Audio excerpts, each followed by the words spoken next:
Putin's bromance with the Belarusian president and fellow autocrat Alexander Lukashenko has yet to blossom into a full-fledged military cooperation.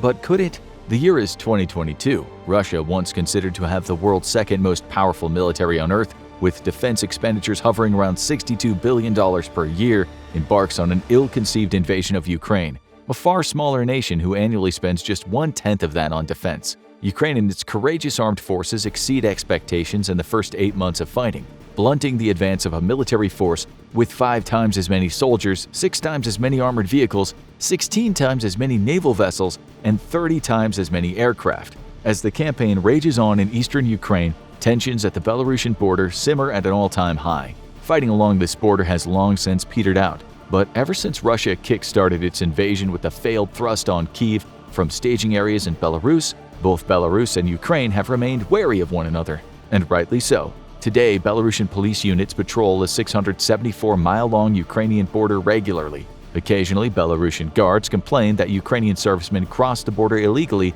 to take photos, search for weaknesses, and even plant mysterious objects in the snow.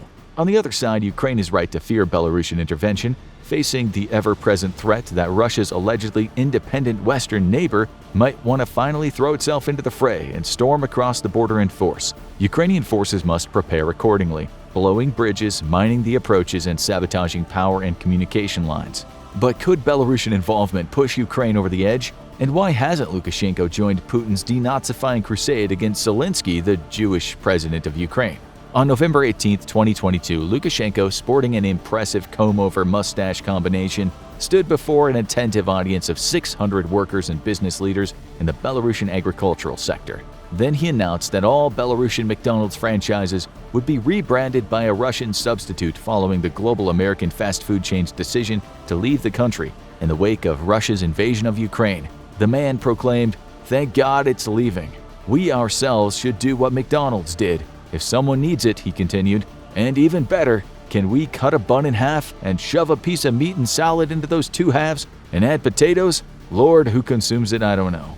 Lukashenko's McDonald's slander might seem strange, but it represents the extent to which Belarus's ruling class have aligned themselves with Russia's recent wave of anti-Western rhetoric and aggressive foreign policy. This isn't surprising, as for decades Belarus has moved away from the West and closer into Russia's sphere of influence. The so-called independent country had no choice but to support Putin in the war. Lukashenko's attack on the Golden Arches was just a way to show Putin his loyalty to the Kremlin. Today, the post-Soviet bromance between Putin and Lukashenko appears stronger than ever. In January of 2022, Lukashenko's regime warmly welcomed Russian military forces into its territory. "Don't worry," they told the world. "Russian forces are just here to perform military drills. They'll leave once they're done." As we all know, Putin ended up using Belarusian territory as a staging ground and springboard for its failed February assault on Kyiv, launching aircraft from Belarusian airfields, missiles from Belarusian military installations, and ferrying vital supplies to beleaguered Russian troops using Belarusian railroads. It seemed as though Putin had brought Lukashenko himself to the brink of war. But despite his complicity in facilitating the invasion, Belarus has never formally committed its forces to the fight. Why? Lukashenko has not been averse to his own saber-rattling since the start of the conflict, but Russia's unprovoked invasion has also served as an existential reckoning for Lukashenko's fragile regime.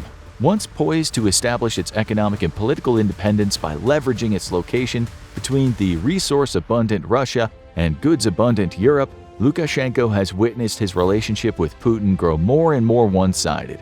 If Lukashenko doesn't accept all demands made by Russia, Putin's political backing would immediately disappear, something the Belarusian dictator desperately needs if he wishes to remain in power.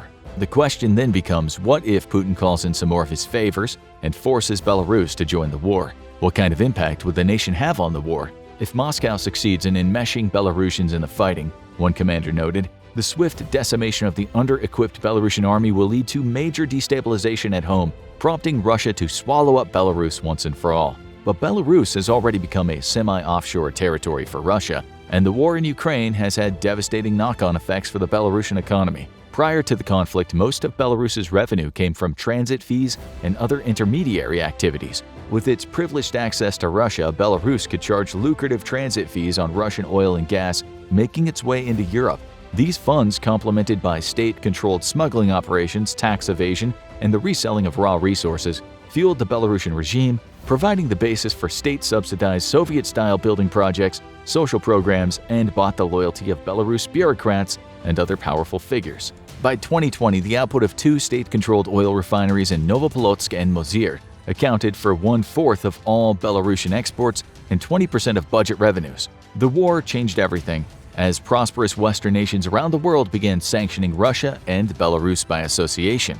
Belarusian refineries lost access to all their European and Ukrainian markets. 5 months into the war, Belarusian oil exports to the EU shrunk by 99%. Over the same period, oil deliveries to Ukraine fell from 249 million to just 19 million.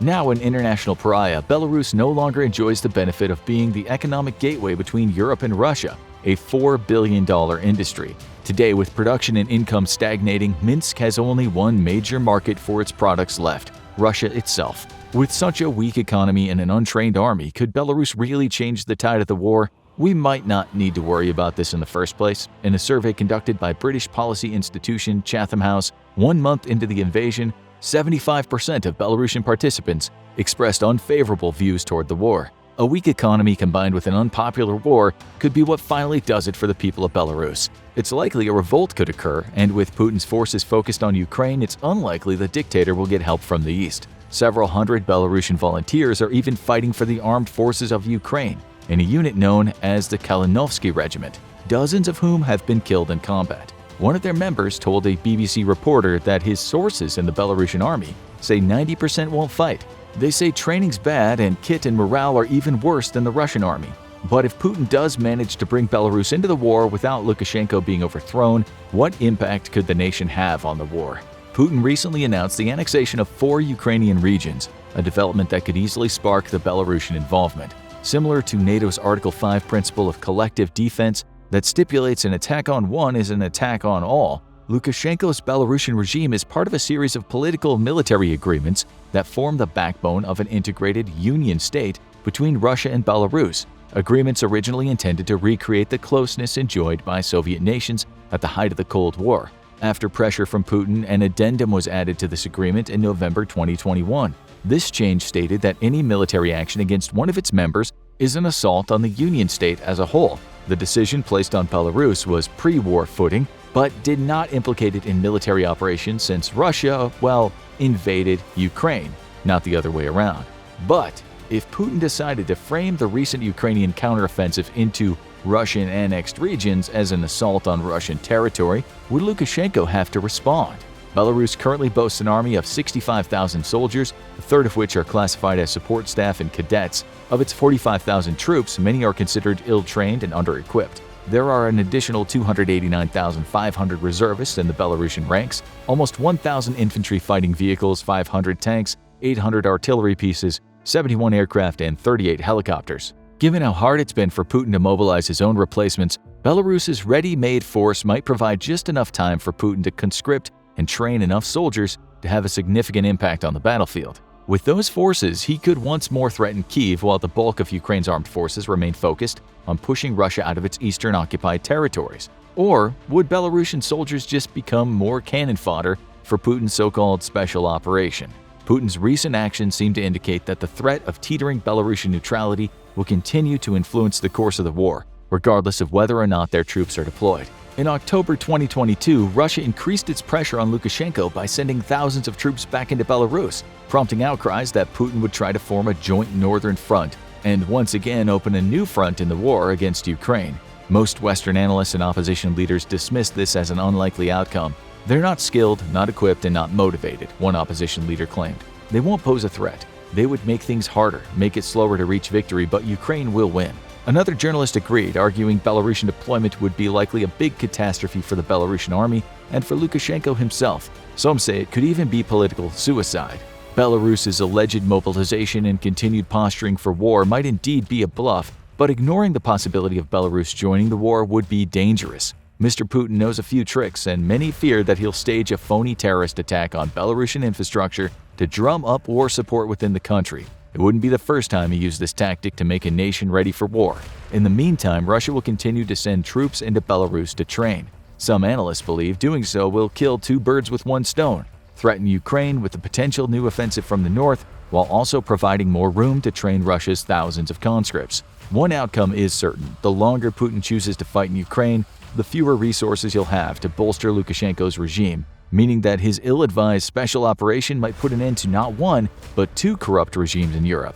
Now, go watch how Ukraine prevented a Russia Day 1 win, or click this other video instead.